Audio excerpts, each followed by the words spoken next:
देख रहे हैं आप, मैं हूं आपके साथ नैना शांडिल्या। विधानसभा का बजट सत्र शुरू हो चुका है। बजट के हंगामेदार रहने के पूरे आसार है। इसी बीच महम से निर्दलीय विधायक बलराज कुंडू से खास बातचीत की हमारे सहयोगी अमित शर्मा ने। क्या कुछ कहा बलराज कुंडू ने, आपको सुनाते हैं। निर्दलीय विधायक बलराज कुंडू, जो कि अक्सर अपने बयानों के लिए जाने जाते हैं, सुर्खियों में रहते हैं और सरकार को घेरने का लगातार करते हैं। एक बार फिर से उन्होंने सरकार के सामने एक नई मुश्किल इस विधानसभा सत्र के लिए खड़ी कर दी है, और वो इसलिए क्योंकि पुरानी पेंशन बहाली का जो मुद्दा है उसको जोरदार तरीके से उठाने की वो कोशिश की। और एक बड़ी बात जो देखने को मिली वो ये थी कि उन्होंने बाकायदा सरकार को लीगल नोटिस भेजा है। अब सरकार की मुश्किलें आने वाले समय में इससे कितनी बढ़ेंगी, इसके लिए तो थोड़ा इंतजार करना पड़ेगा। लेकिन आखिर ये पूरा मामला क्या है और बलराज कुंडू इस पूरे मामले को लेकर सरकार से खफा क्यों नजर आ रहे हैं, इसको लेकर बातचीत करेंगे। हमारे साथ मौजूद हैं बलराज कुंडू जी, बहुत स्वागत है आपका हर खबर पर। सर, सवाल मेरा पहला आपसे यही रहेगा, मैं ये जानना चाहूंगा जो ये मुद्दा आपने उठाया है, वजह क्या मानते हैं आप इसकी? क्योंकि जिस तरीके से राजस्थान सरकार ने इसको अपने प्रदेश में लागू किया, उसके बाद यूपी में इसको लागू करने की मांग उठ रही है, कई राज्य ऐसे हैं, क्या वहां से ये आइडिया आपको आया या पहले से आपके मन में ये था कि नहीं, इसको किसी भी सूरत में हमें लागू करवाना है, क्योंकि ये कर्मचारियों की आमदनी का मामला है, उनकी आर्थिकी को मजबूत करने का मामला है? देखिए, ये मुद्दा आज की डेट में पूरे देश और प्रदेश में बहुत ही महत्वपूर्ण मुद्दा है। मैं आपको बताना चाहता हूं कि माननीय सुप्रीम कोर्ट ने भी पीछे एक डिसीजन दिया है।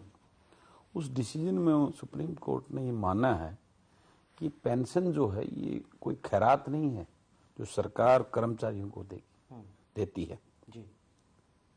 ये उनका जो 30 से 40 साल की उम्र, अपनी जवानी से लेकर मध्य अवस्था तक की जो वो पीक समय होता है, वो सरकार की सेवा में वो देते हैं। और उसकी जो उनको बुढ़ापे का एक होता है, उनको आर्थिक और सामाजिक रूप से सुदृढ़ सक्षम करने के लिए जो है ना ये पेंशन स्कीम है। और ये पेंशन स्कीम कोई हिंदुस्तान में, प्रदेश में या देश में ही नहीं, ये वर्ल्ड वाइड जो है ना ये स्कीम है। जो कर्मचारी देश में, प्रदेश में अपनी सेवाएं देता है, उसके लिए उसकी नीतियों को लागू करने के, इम्प्लीमेंट करने का काम तो कर्मचारी करता है। उस कर्मचारी का ये राइट बनता है। और उसको देखते हुए आज मेरे को बहुत सारे लोगों ने आज हरियाणा प्रदेश के अंदर उनकी आवाज को विधानसभा में पहुंचाने के लिए लोगों का मेरे ऊपर एक विश्वास सा बढ़ता जा रहा है। वो देखते हैं तो पूरे प्रदेश से लोग मुझे अप्रोच करते हैं, मुझे अपने मुद्दे बताते हैं। तो प्रदेश से सैकड़ों लोगों ने मुझे इस बात के लिए कि हमारी वो पुरानी पेंशन स्कीम को लागू करवाने के लिए आप हमारी आवाज विधानसभा में उठाओ। वो मेरे पास आने के बाद मैंने जो है ना उसका ध्यानाकर्षण प्रस्ताव विधानसभा में लगाया था। लेकिन मेरा ध्यानाकर्षण प्रस्ताव कल मुझे जो मिला है यहाँ पे लेटर विधानसभा स्पीकर साहब के यहाँ से, उन्होंने रिजेक्ट कर दिया। उन्होंने तत्कालीनता का अभाव बताकर भाई ये मुद्दा अभी रिसेंट नहीं, पुराना मुद्दा है, उस मुद्दे को वो करके उन्होंने मेरे उसको प्रस्ताव को रिजेक्ट कर दिया। रिजेक्ट करने के बाद में कल से मेरे दिमाग में आया कि किस प्रकार से मैं इस मुद्दे को उठाऊं। तो मैंने अपने साथियों से, मेरे लॉयर, मेरे साथी, मेरे क्लास फेलो हैं, उनसे इस बारे में डिस्कस करके मैंने जो ना सरकार को लीगल नोटिस भेजने का निर्णय लिया कि मैं सरकार से एक बात पूछना चाहता था। इसका विधानसभा में होता तो मैं वहाँ सरकार से, वहाँ सदन में बैठ भी अपने विधायक साथियों से, मंत्रियों से मैं सवाल पूछता, मुख्यमंत्री जी से भी, कि जनता हमें चुनकर भेजती है और हमें एक दिन भी अगर एमएलए वोट लेने के बाद में विधायक बनता रहता है, तो अगर एक दिन बाद भी वो इस्तीफा देता है तो उसको ताउम्र पेंशन मिलेगी।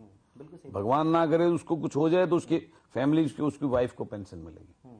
और 40 दिन एक लोकसभा का सांसद जो है, एमपी मेंबर पार्लियामेंट, अगर वो 40 दिन सांसद रहता है तो उसको ताउम्र जो है ना उसको पेंशन मिलेगी। और एक बार पेंशन मिलने, दोबारा जब चुना जाता है तो उसकी पहली बार की पेंशन मिलती है, अगली बार की तनख्वाह मिलती है। 3 बार, 4 बार, 5 बार पेंशन तो सबकी पेंशन मिलती है, साथ भी मिलती है, उसको तनख्वाह भी ले रहा होता है। तो कितना बड़ा भेद, ये आपसी जो है उसमें एक डिफरेंस है। हमारा जो संविधान तो ये नहीं कहता सबको समान अधिकार है, और फिर जो राजनीति में लोग हमें चुन के भेजते उसका पार्ट वो वालों में कर्मचारी भी हैं। लेकिन मुख्यमंत्री तो कह रहे हैं कि ये तो कांग्रेस जिम्मेदार है ना इसके लिए, कांग्रेस ने तो बंद किया था।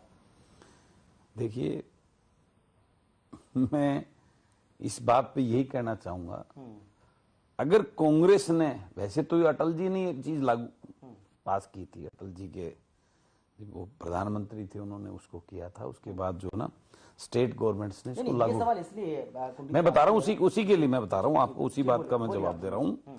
ये चीज अटल जी ने पास की थी, अटल जी ने आदेश दिए थे, वहां से ऊपर से वो इम्प्लीमेंट हुई थी, फिर उसके बाद स्टेट राज्यों ने इसको लागू किया था।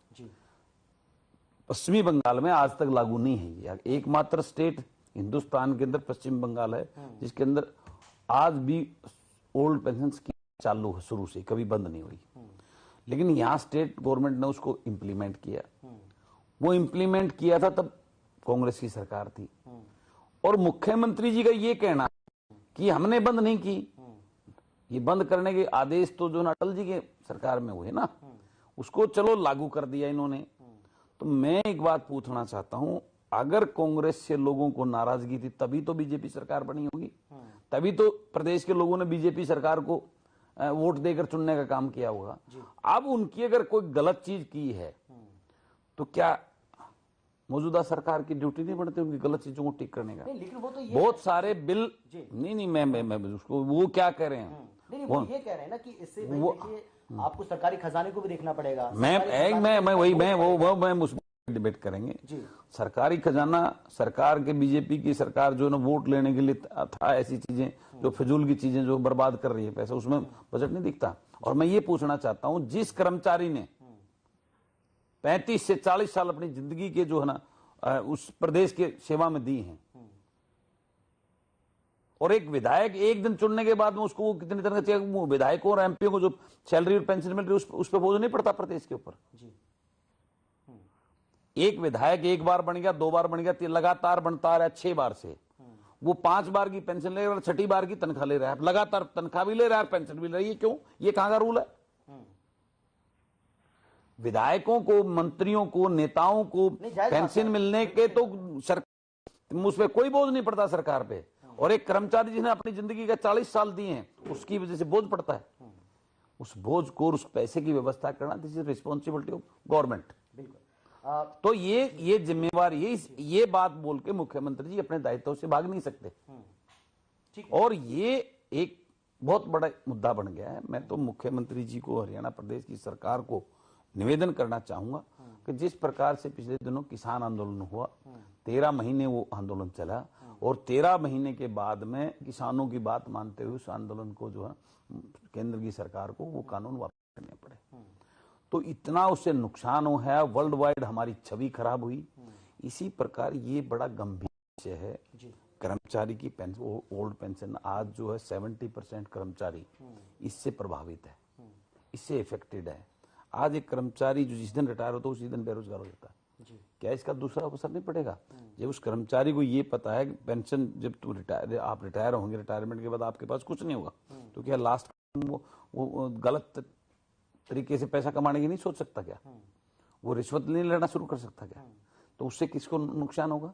इसके बहुत सारे ड्रॉबैक हैं। उसको अगर वो उसकी मानसिकता वो दूसरों को देखता है, आज तुरंत होने के बाद में अगले दिन वो असहाय लाचार हो गया है। ये पेंशन जो है ना, कोई प्रदेश यहाँ हिंदुस्तान की या हरियाणा प्रदेश का, ये वर्ल्ड वाइड ये चीजें उसकी बुढ़ापे की आर्थिक और सामाजिक समरसता को मजबूत करने के लिए पेंशन की स्कीम है, ये वर्ल्ड वाइड है। तो ये उसका राइट बनता, उसका हक बनता, कोई खैरात नहीं है जो सरकार उसको दे रही है। और ये बोलना कि उसके बजट पर, उसके खजाने में क्या असर पड़ेगा, ये चिंता करना उस कर्मचारी का, उसका नहीं, सरकार की चिंता। सरकार उसकी व्यवस्था करे, सरकार ऐसी चीजें करे। यहाँ हमारे यहाँ गुजरात के अंदर इतनी इंडस्ट्री आ रही, मैंने पीछे गया था, मैंने देखा कितने बड़े गाँव में इतने बड़े हब, इतनी इंडस्ट्री हमारे यहाँ क्यों नहीं आ रही? क्योंकि हमारी सरकार की नीयत नहीं है, हमारी सरकार की सोच नहीं है। यहाँ इंडस्ट्री लेके आओ, जिससे रेवेन्यू बढ़ेगा, बहुत एम्प्लॉयमेंट बढ़ेगी। वो काम कर नहीं रहे, खाम फिजूल की चीजों में अपने वो कर रहे हैं। तो मेरा यही है कि इन चीजों बहुत हॉट इशू है, और कर्मचारी का हक है, उसका राइट है ये। बिल्कुल। नहीं तो फिर अगर वो नहीं कर सकते बोझ की अगर उनको चिंता है तो कल इसी विधानसभा में वो पारित करें ना, बिल लेके आए सबकी पेंशन बंद करें, सबकी वो क्यों 6 बार की क्यों पेंशन नहीं बंद करें ना। मैं सबसे पहले पेंशन छोड़ने को तैयार हूं। बिल्कुल मैं मानता हूं इस बात को कि एक बहुत बड़ा मुद्दा है जिसको आपने उठाने की कोशिश की है। लेकिन यानी जनप्रतिनिधि अगर वो पेंशन ले रहा है, तनख्वाह ले रहा है, तो कोई बोझ नहीं पड़ता। और एक कर्मचारी 30 साल 40 साल जिसने अपनी जिंदगी के उसकी सेवा में दी उसकी पेंशन से बोझ पड़ता है। ये कहाँ का न्याय है। ठीक है, मैं बल्ला जी आपसे कुछ और सवाल मैं करना चाहता हूं, क्योंकि अक्सर देखा है कि किस तरीके से आप तमाम मसलों को लेकर सरकार को घेरने का काम करते हैं। एक और जो सवाल मेरे जहन में आ रहा है सर, यूक्रेन में जो कुछ हो रहा है, रूस और यूक्रेन के बीच में जो इस वक्त भीषण युद्ध चल रहा है, किस तरीके से बमबारी वहां पर हो रही है, मिसाइल दागे जा रहे हैं, लोगों को मारा जा रहा है सर। हरियाणा के भी बहुत सारे लोग वहां पर फंसे हुए हैं, उसको लेकर भी हमने कई बार देखा है कि आप अपनी आवाज को बुलंद करते रहे सर।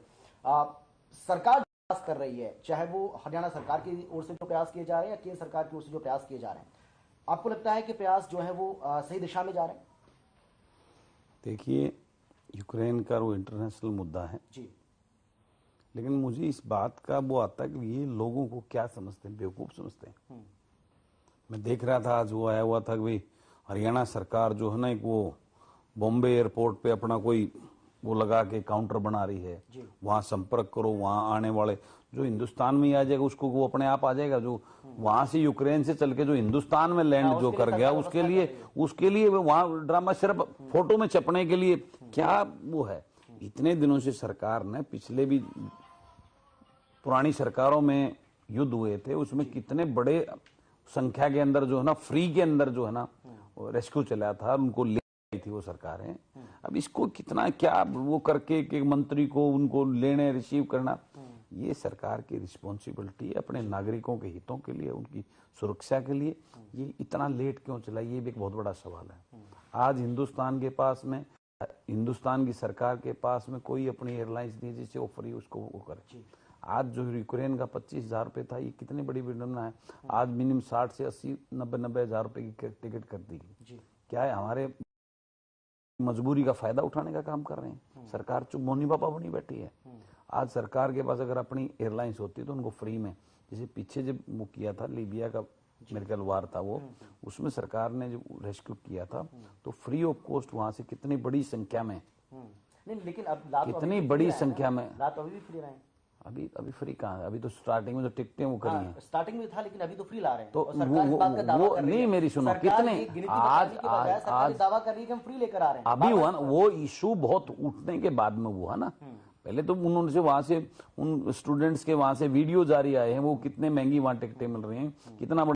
आज जो अगर यही कदम ये पिछले 1 साल 1 महीने से ज्यादा हो गया था इस कोर्ट चलते हुए इस मुद्दे को हाई अलर्ट पे, उस टाइम सरकार को जो ना डायरेक्शन जारी करके अपने सभी नागरिकों को बुला के रोज की 20-20, 30-30 फ्लाइटें वो करके उसको बुला लेना चाहिए था। लेकिन ये सरकार की इतनी सीरीज, आज इस मोड़ पे जब हमारे बच्चों को निकलना ही भारी हो रहा है, आज एक बच्चे को और गोली लग गई है, आपको पता लग गया हुआ, एक कल की डेथ हो गई परसों, आज कर्नाटक एक बच्चे को आज और गोली लग गई है। तो मैं देख रहा सोशल मीडिया में शायद उसको, आज उनको बेसमेंट से निकलना, बाहर निकलते हैं उनके सरों में बमबारी और गोलियों की बारिश में, तो बरसात हो कैसे निकलेंगे उस बात को। तो ये एक वैसे इंटरनेशनल मुद्दा है, इसमें हमारे देश की छवि खराब होती है। मैं तो इस बात के लिए मेरी प्राथमिकता है, मैं एक राष्ट्रवादी सोच का, मेरा देश मेरे लिए सब कुछ है। मैंने इसलिए किया आपसे सर क्योंकि मेरा देश 2000 बिल्कुल, देखिए वहाँ इशू हरियाणा मेरा, मैं हरियाणा का हूँ लेकिन मैं इस देश का भी वासी हूँ, मैं इस देश का वासी हूँ, मेरे उसी देश का प्रदेश का वासी हूँ।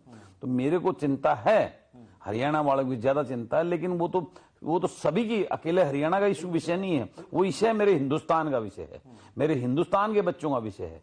आज जब इंटरनेशनल लेवल पे कोई बात आती है तो हिंदुस्तान के सभी बच्चे, सभी नागरिक समान है। कोई हरियाणा, ठीक है मैं हरियाणा प्रदेश, तो मेरे लिए मेरी चिंता हरियाणा की बात, लेकिन ये चिंता तो आज मैं बैठा, मैं बेकार की बातें करूं, मैं उसमें ऐसा है, मैं कुछ नहीं कर सकता। मैं भगवान से प्रार्थना कर सकता हूँ, सरकार को निवेदन कर सकता हूँ जितना जल्दी हो सके। कुछ लोग ऐसे हैं जो वहां पर फंसे हुए हैं, मेरी नॉलेज में ऐसा बहुत बड़ा कोई वो आया नहीं, इश्यू नहीं आया, मैं आपको सच बताता हूँ। लेकिन वो जो भी हैं वो सारे हमारे अपने जो हिंदुस्तान के हमारे बच्चे हैं, उनकी सबकी चिंता करना हमारा सबका फर्ज बनता है। और हम दुआ कर रहे हैं, सरकार से निवेदन कर रहे हैं, अब शाम दाम किसी भी तरीके से करके हमारे उन बच्चों को और उन नागरिकों को वहां से सरकार को निकालना चाहिए। जी 8 मार्च को बजट पेश किया जाएगा सर जी। बजट से क्या उम्मीद आप कर रहे हैं, क्योंकि सरकार तो कह रही है कि भाई विपक्ष कुछ भी कहे लेकिन हमारा पूरा फोकस है कि हम हर वर्ग का ध्यान रखेंगे, आप उम्मीद कर रहे हैं कुछ ऐसा? वो तो करते ही आ रहे हैं, किसानों का बड़ा ध्यान किया सरकारों ने, अब आशा वर्कर का, आंगनवाड़ी वर्कर का, सबका ध्यान किया, जब टीचरों का ध्यान किया है, पीटीआई टीचरों का ध्यान, पीजीटीओं का ध्यान किया, सभी तो ध्यान कर रहे हैं ना। तंज कस रहे हैं और सभी जो है, जो सरकार की वाहवाही करके, तारीफ करके, ढोल बजा के सरकार की तारीफ में सड़कों पे जो है ना उनके भजन कर रहे हैं, तो ये तो सरकार की ध्यान करी तभी तो ये सारी चीजें हैं। तो वो तो है। बाकी अभी बजट 8 तारीख को आ जाएगा, माननीय है हमारे प्रदेश के मुख्यमंत्री, जो वित्त मंत्री, फाइनेंस मंत्री भी हैं, वो बजट का पिटारा खोलेंगे तो उसमें देखेंगे क्या देते हैं। अच्छा करेंगे तो उनका धन्यवाद भी करेंगे, डंके की चोट पे करेंगे, उनको धन्यवाद करके आऊंगा। मैं तो उस टाइप का, मैं उस सोच का इंसान नहीं हूँ, खाली जो है वो विपक्ष के लोगों की तरह सिर्फ क्रिटिसाइज करना। जो सरकार अच्छा काम करेगी उसके लिए सरकार को सबसे पहले बधाई मैं दूंगा। मेरा ये पहले से पहले कोई अच्छे, देखिए कोई सरकार करती, मैं कोई मुश्किल नहीं, मैं कोई मुश्किल नहीं, ना मेरे उनसे कोई व्यक्तिगत मेरी कोई द्वेष नहीं। मैं तो जो जनता ने मुझे दायित्व दिया है उस प्रतिनिधि होने के नाते, जो उनकी आवाज, उनके साथ कोई गलत कोई पॉलिसी आती है, कोई गलत नीति आती है, उनके साथ जो होता है उस पे आवाज उठाना, वो मेरी आवाज नहीं है, वो जनता की, जनार्दन जिन्होंने मुझे वोट देकर चुनने कर विधानसभा में भेजा, उन लोगों की, और उसके साथ जुड़े हुए मेरे प्रदेश के लोग की आवाज है, तो उसको उठाने का काम करता। मेरा व्यक्तिगत कोई लड़ाई नहीं किसी के साथ में, नहीं बिल्कुल सही बात है। व्यक्तिगत बात करूं तो मेरी किसी से कोई लड़ाई नहीं है। मेरी जो है ना, मेरे प्रदेश के लोगों की आवाज उठाना, ये मेरा धर्म है, यही मेरी ड्यूटी, उसको पूरा करता हूँ। ठीक है, आखिरी सवाल मेरा आपसे, राज्यपाल का आज अभिभाषण हुआ जी, सरकार की उपलब्धियों को उन्होंने गिनवाया, जी, बताया कि किस तरीके से ये जो सरकार है वो लगातार काम कर रही है, हर वर्ग का इसमें ध्यान रखा जा रहा है, चाहे वो किसान हो, नौजवान हो, चाहे वो महिला हो, बुजुर्ग हो, सबका इसमें ध्यान रखा जा रहा है, और सरकार किस तरीके से लगातार हर वर्ग के लिए काम कर रही है, उस पर आपकी टिप्पणी? उसकी टिप्पणी विधानसभा में दूंगा। सरकार का जो माननीय, जो सरकार जो होती है, राज्यपाल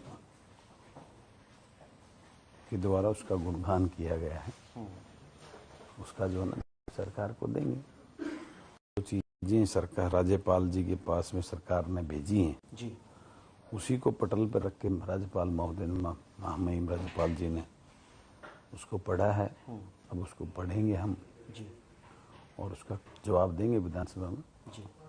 वो सारी चीजें, ये जो चीजें उसी की पार्ट है जो मैंने अभी बताई है आपको। हाँ बिल्कुल सही बात है, बिल्कुल सही बात है। बहुत शुक्रिया आपका हमसे बातचीत करने के लिए। Thank you. तो ये थे हमारे साथ निर्दलीय विधायक बलराज कुंडू जी, जिनका साफ तौर पर कहना है कि पुरानी पेंशन जो मुद्दा है उसको सदन के अंदर वो जोर शोर से उठाने वाले हैं, और जब तक सरकार इस पूरे मसले गंभीर नहीं हो जाती है वो इस मसले को छोड़ने वाले हैं। इसके साथ ही और भी तमाम मसलों को लेकर, चाहे वो यूक्रेन का मसला हो, जिससे यूक्रेन में तमाम जो भारतीय फंसे हुए उसको लेकर भी हमने उनसे सवाल किया। इसके साथ ही बजट से उम्मीद कर रहे हैं, ये भी आपने देखा, और वो तो उम्मीद कर रहे हैं, उनका तो ये कहना है कि अगर सरकार जो कह रही है, अगर सरकार ऐसा करने में सफल भी हो जाती है तो वो सरकार का धन्यवाद करने में पीछे नहीं हटेंगे। इसके अलावा तमाम मुद्दों को लेकर बेबाकी से उन्होंने यहाँ हमारे सवालों का जवाब दिया है, जिसके वो जाने भी जाते हैं, उनका अपना एक अलग अंदाज है, और इसीलिए हमने सोचा कि बलराज कुंडू जी से भी हर मामले को लेकर तमाम तरह के जो सवाल हैं वो उनसे किए जाएं, और आपने देखा किस तरीके से उन्होंने हर सवाल का जवाब दिया। फिलहाल इतना ही, मुझे दीजिए इजाजत, नमस्कार। फिलहाल वक्त है एक छोटे से ब्रेक का।